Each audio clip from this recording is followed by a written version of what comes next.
Women Innovators. Interviews with women with big messages and big missions, sharing their stories to inspire you to live your passion and step up to make the world a better place. Here's your host, Tammy Patzer. Hi, this is Tammy Patzer, and I'm really excited to introduce you to today's guest, Heather Hanson. Heather is a lifelong learner, educator, swing dancer, and international travel enthusiast. She is devoted to her family, friends, and helping improve the community around her. She has 16 years of experience in education, both as an English as a second language teacher, as well as in positions of school administration. She has a bachelor's degree in Intercultural Communications from Eckerd College, a master's degree in education from Radford University, and additional postgraduate hours from Nova Southeastern University. She currently works as a school administrator for 2 charter schools, RCMA Wimauma Academy and RCMA Leadership Academy. She's a data coach with Hillsborough County Public Schools, an avid swing dancer, and amateur model. Heather, welcome. Hey, Tammy. It's great to talk to you today. I'm really interested in your background because, number one, and I'll start with your hobbies or avocations before I get into what you do on a daily basis. But let's talk about the fact that you're an international traveler, swing dancer, and that you're an amateur model. Every single one of those sounds like there's a story behind them. So tell me a little bit more about your background. Well, I grew up in West Virginia, a lovely small town called Lewisburg, West Virginia, in the Greenbrier Valley, lived in the same house, had the same friends up through graduation from high school, and then came to Florida for college at Eckerd College, which is a fantastic small liberal arts college, and in the first semester met a lot of people from different countries and found out that Eckerd has a big focus on international overseas studies as well as international students on campus, and cross-cultural bug bit me, and felt like my goal would be to live overseas and become bilingual. And I ended up being an English as a second language teacher a few years later, and did some work in Istanbul, Turkey, in Nagoya, Japan, did a lot of traveling in Western Europe and in some other countries in Asia, as well as Mexico and Haiti. Wow, that is an international background. So you were in Japan, and that's where you actually landed and started doing some heavy-duty teaching? Yes, I had done some other teaching before I landed in Japan, but Japan was the longest job I had when I was a teacher as opposed to being an administrator. I taught at a 2-year vocational college in Nagoya, Japan, and I really enjoyed the culture there. I loved the food, and I really became very passionate about sumo wrestling. Nagoya is one of the cities that hosts the sumo wrestling tournaments that only occur 6 times per year. And I studied the language, the written and the spoken language, and I just had a really great time and a really good social life. So how did you end up coming back from Japan? It sounds like you were really happy there.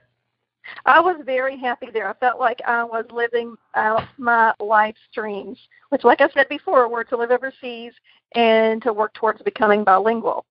And unfortunately, though, I started having some trouble with my right arm and hand. Some paralysis that was difficult to define started occurring, and I tried to go back to work and just work part-time while seeing doctors in Japan, and the pain with time spread throughout my body. And it was excruciating pain that made it difficult to even stand up, to even raise my arm above my head. Even riding in a taxi in Japan, the vibrations of that caused me more pain.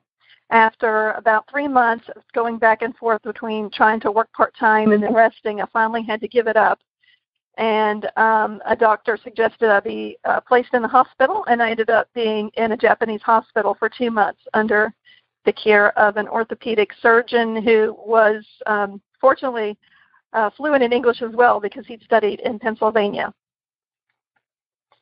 So, with time, I'm sorry, go ahead. Oh, go ahead. I was just going to ask, and then what? Then part of the diagnosis they were presuming had to do with something in my C7 area of my neck, which is called a cervical rib, which for some people can be just an abnormality that is benign, but it seemed like it was causing a severe paralysis on my right arm and hand, and perhaps excising the cervical rib might be a solution. So with that presumption, they sent me to a teaching hospital in another city, but that surgeon diagnosed me with reflex sympathetic dystrophy and said people with reflex sympathetic dystrophy should not have anything happen to them that incurs more pain, because your problem is that your pain mechanism has gone on overdrive and is misfiring and is the reason that you're in constant severe pain more so than the cervical rib. So excising the rib isn't going to solve your problem. So let's not do surgery. So that was that. They were very kind and generous at the hospital because, like I said, I stayed 2 months in inpatient hospital, and that is probably unheard of in the United States just for having chronic pain. And I left Japan at the end of 2 months and came back to the United States, to West Virginia, to stay with my parents with the intention that somehow I would magically get well and just somehow return to a productive life of a young person who was excited about life and had career goals and had a master's degree and had interests, but my body had other problems, and I just wasn't able to quite get back to work. I spent several years seeking medical attention from various doctors in West Virginia, North Carolina, and Florida with a lot of hypothetical diagnoses, but nothing really concrete, and very minimal help with treatment plans. Basically, I just lived with my family and tried to coordinate my medical treatments and medical appointments, and I felt as if I had lost a lot of my passions in my life.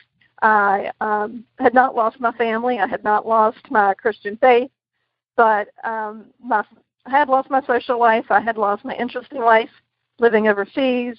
I was living in a retirement town in Sun City, which was a very, very supportive place to live when you have a chronic pain or disability problem, but it wasn't giving me the right social interaction I needed as a young person in my early 30s, so I was rather depressed. So obviously something switched, or a light turned on, or you discovered something, because today you actually are swing dancing and you're an amateur model. So what did you discover, or what happened that helped you actually, now you're working at the different academies, and you do have a pretty bright social life. So what happened there? It was a gradual process over several years' time. I think the first really important component of my healing process was being 3 weeks in the Tampa General Pain Clinic, an inpatient therapy program with focused physical therapy, occupational therapy, psychotherapy, and education from nurses, trying to educate the whole person on how to deal with and manage chronic pain and still live your life, even though you might not be able to get rid of all the pain. And I also did a lot of meditation and hypnotherapy, and had a lot of different people help me with those processes. I did other complementary therapy modalities such as aromatherapy, magnet therapy, vitamin therapy, you name it. I probably did try it at one point or another. And I just went very, very slowly. I went back to work at a job where I worked 10 hours a week. I did that for 8 months. After that, I went to a job where they allowed me to work 12 to 15, sometimes 18 hours a week. I did that for several years before I gradually moved into full-time. over that period of time, too, I also had a really wonderful boyfriend who was a best friend and boyfriend who is a stroke survivor. And he really was an inspiration to me and a very good model for me in how to live your life with chronic disability issues, but still make every day count and get up every day, be grateful for your life, enjoy all the interactions you have with the people that you love. He really modeled that very well for me. Wow. So of all the things that you did, would you say it really was a combination of all those things? Or was there any one thing you did that seemed to really help with the pain management? Because you mentioned meditation, hypnosis, vitamins, exercise. It sounded like you did a lot of different things. I believe it was a combination of all those things. And just the accepting the gradual process, accepting that it was a process of pacing myself, setting some goals, but not goals too high, pushing myself, but not pushing myself too hard. Because anytime I would push myself too hard, I would often have setbacks. And the setbacks sometimes lasted weeks or several months, sometimes even years. I was in 2 car accidents in 2011, for example, and that set me back several years. Oh, I see. So this process in 1996 is when you started to have the issues with the... Yes. So, and this is, of course, 2017 as we record this. So this has been a long process. But the good news is that you obviously recognize and you pay attention to when you are doing too much, and so you know how to pace yourself. Tell me more about your passion for dancing. That's a really, really big help for me when I feel a little bit less than able to do everything I want to do. Because occasionally I still have an urge to live overseas again, and I feel like I probably don't have a strong enough foundation in my health to live overseas again. So sometimes I feel a little shortchanged, let's say. But I try to make up for that with all the other passionate, interesting things I can do and capitalize on that. The dancing I started in 2007, and I met up with a group of swing dancers in the Tampa area. I participate in dances with a group called Swing Time, and they have weekly dances, and I really, really had a lot of fun meeting people in a very casual, fun environment with people being very upbeat and positive, just to get together, enjoy music, enjoy expressing your love of music through the dance. I just really had a lot of fun with that, and I very quickly turned into a party organizer. Within about 6 months, I started organizing parties with themes for my friends and getting people to dress up according to the theme and sing karaoke style as well as dance and dress up and have a big party. So I turned into a social leader within the swing dance community, and whether I could, say, get on a plane and go overseas again, or whether I could run a marathon, I can't do those things, but I found out what I could do. And I really love interacting with people. I like people around me to be happy, and so I just tried to create that. So you have the swing dancing bug. Did you always know how to dance, or what made dancing appeal to you? Dancing appealed to me because I grew up with a mother who is a dancing teacher, and she had a dancing studio for young girls that taught ballet, jazz, tap, and gymnastics. And she was the only dancing teacher in Greenborough County at the time, and in fact there weren't any teachers in the neighboring county, so she taught a lot of classes of dance to meet the need of the young people who wanted to learn dance. And I started at 3 years old, and I would take a lot of different classes at the same time, and if I wasn't taking a class, I was watching the other students take class, because after school, the dancing studio was my babysitter. And she had, imagine. Yes, and she had 2 really large recitals each year. And what do you do at recitals? You put on costumes and you dance. So I picked this up again in my adult life, this putting on a costume and dancing and performing. And it's just a real joy to entertain other people through music and dance and costuming. And I guess that's what I'm continuing to do in my 40s. It's just interesting that I wasn't doing that in my 20s and 30s, and I picked up things from my childhood and from the influence of my mother here again in my 40s.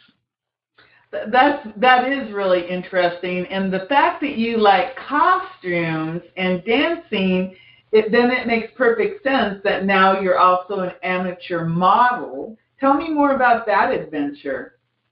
A friend of mine who owns a ballroom studio called Dance Forever in Clearwater, she was participating in a meetup group and posting her pictures on Facebook, and I've enjoyed those for about 2 years, and finally I just got up the courage to say, maybe I should try this out with you, Kathy. And the meetup group is based around photographers and amateur models who want to help each other out and help build portfolios for each other and just practice the skills involved in creating an interesting creative image. And it's called Tampa, capital T, lowercase a, capital M-P-A, and it's through meetup.com, and we just get together around a special location and a theme, and the models can assemble their costumes however they wish according to the theme, and usually it takes about 2.5 to 3 hours of time interacting with different photographers and creating different images.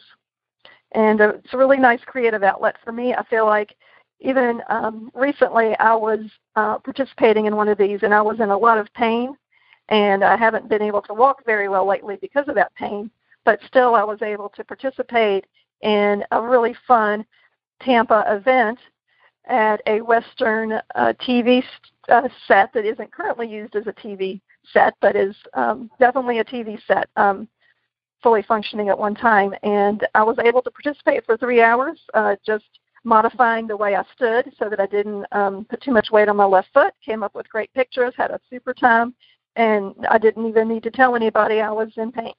And I like being able to capitalize on what I can do. I think that really is very inspiring, because you're basically saying, hey, I still have pain, but I'm not going to let that stop me from living my life and having a good time. And like I said earlier, when you said that you recognize when you maybe are doing too much so you can manage yourself along those same lines. So, wow, you've got such a fascinating background, and your daily life as a teacher and administrator is also very interesting. So tell me more about the Wimauma Leadership Academies. Those sound very interesting. And tell our audience a little bit about where these academies are and a little more about that. Sure, I'd love to tell about that. I work for a charter school. This is my 10th year as part of, well, actually 2 charter schools on the same campus that are under the umbrella of a nonprofit organization called Redlands Christian Migrant Association, which is in its 51st year of existence in the state of Florida. It's well known around the state of Florida for operating Head Starts and child care centers, mainly catering to families who are migrant farm working families or low-income Hispanic families and might not have as many choices for the private child care options. And this organization owns about 60 or so centers around the state and also 3 charter schools. And I'm an administrator at 2 of the 3. And we are very proud of the things we do to help young people see a brighter future for themselves and try to see education as a way to have more options in life than just repeating the type of work that their parents have done, which is usually in construction or agriculture. And we have a relative amount of success. We have a lot of students who are accepted into special programs once they leave our school because of their academic success. And we're very proud of what we do. I work with people who are very passionate about helping each and every child be successful. And we have a lot of support from the community. It's another thing I think is very special about our schools is how much community support we have through volunteers, partnerships, and grants. So each and every day I feel like I see a miracle happen, and I think that is also something that keeps me happy and positive, and puts a fresh smile on my face if on one day or 2 days I might wake up feeling a little less healthy. Getting to school and seeing the children's faces, and they're so appreciative of what we do at school, knowing that the community is behind our schools, knowing that I work with people who really care. This surpasses any of my feelings that I might have started the day off with about, ooh, that medication gave me a bad side effect and I don't feel so good. So I feel like my recipe for living a happy, successful life has a lot to do, too, with my job and feeling passionate and feeling able to contribute to the community through my work. Wow. So so you work with a lot of migrant families, and many of them, obviously, English is not their first language. So what are some of the things that you do to help these people and their children?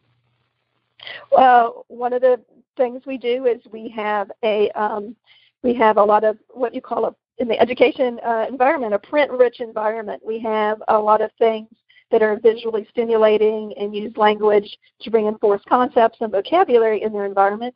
We use a lot of singing and chanting. Young people love singing and music, so we use those to help teach educational concepts. And we also have a lot of people on campus who are bilingual, so that if the children do need that support from their home language, they have plenty of people to access for that. We believe that the children shouldn't forget their home language, that they should build both languages at the same time, and then they'll be stronger as an adult. They'll have more opportunities for jobs if they're bilingual. They'll have more opportunities to have relationships with people if they're bilingual. So we don't want them to forget that, but at the same time, we want them to be strong in the English language. We also invest a lot in extracurricular activities and field trips.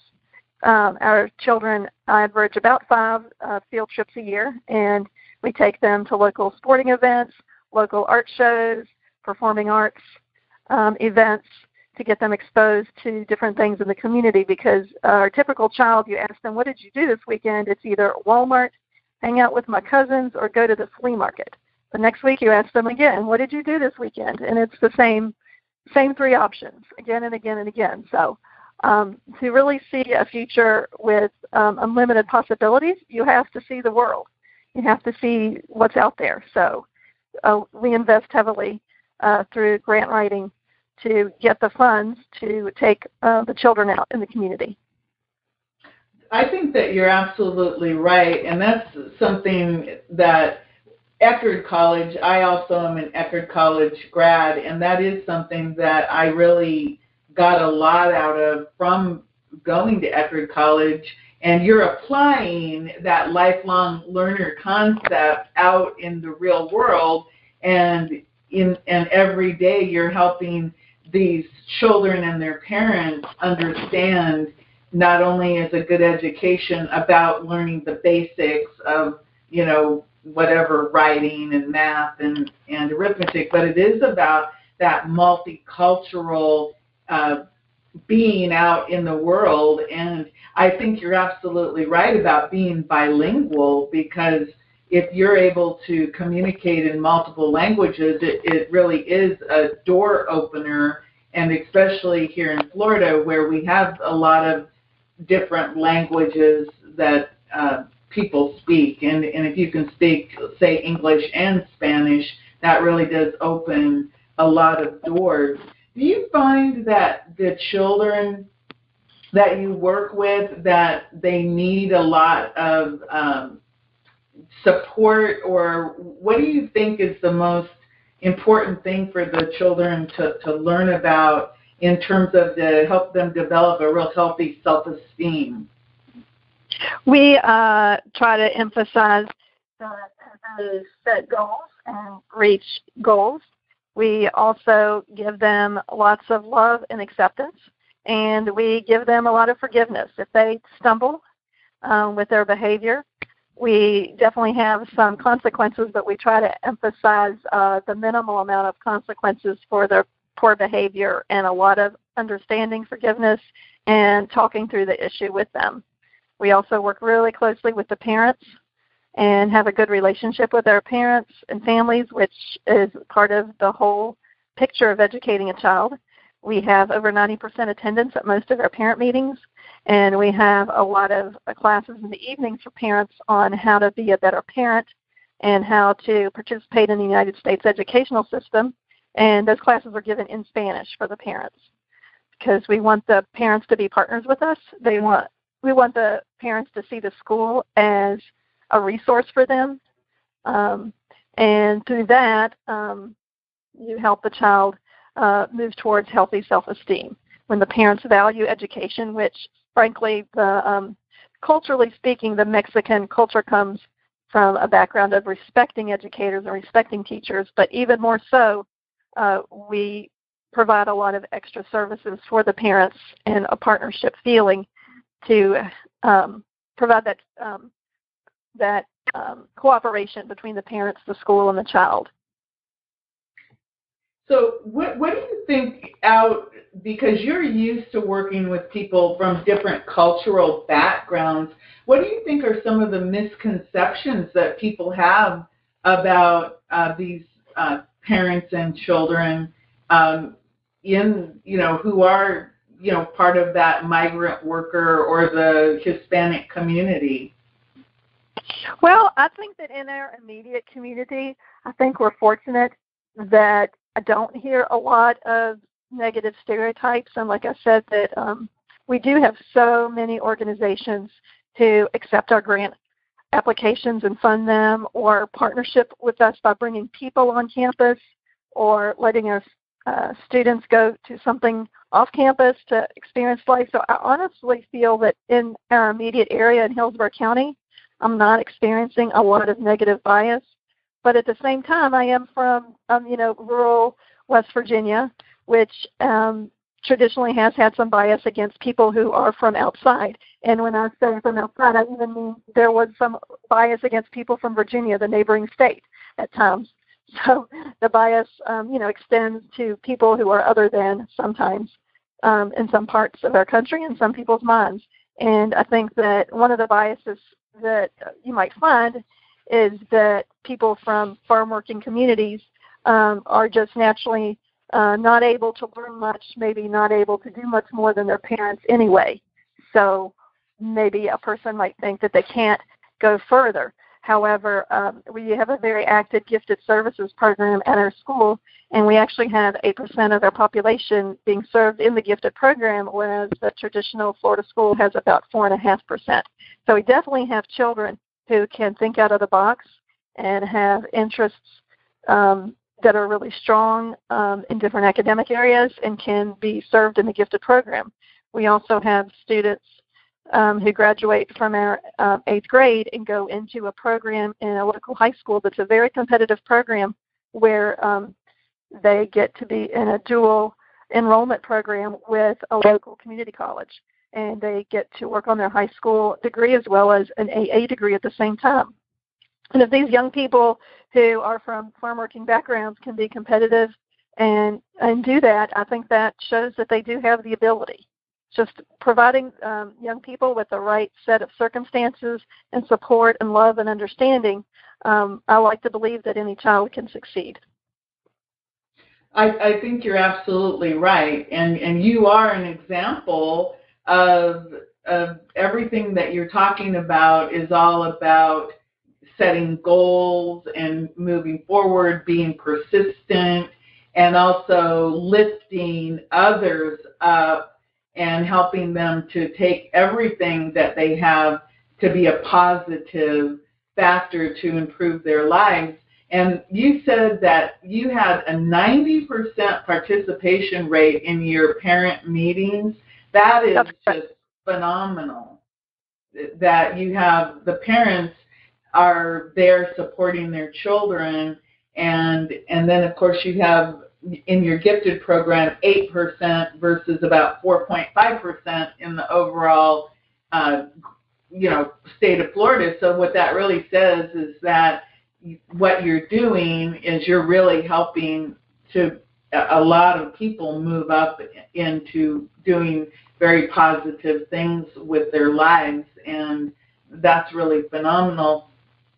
So is there anything, before I let you go, that you would like to wrap it up with in terms of a suggestion or a point of view in your life to help other people?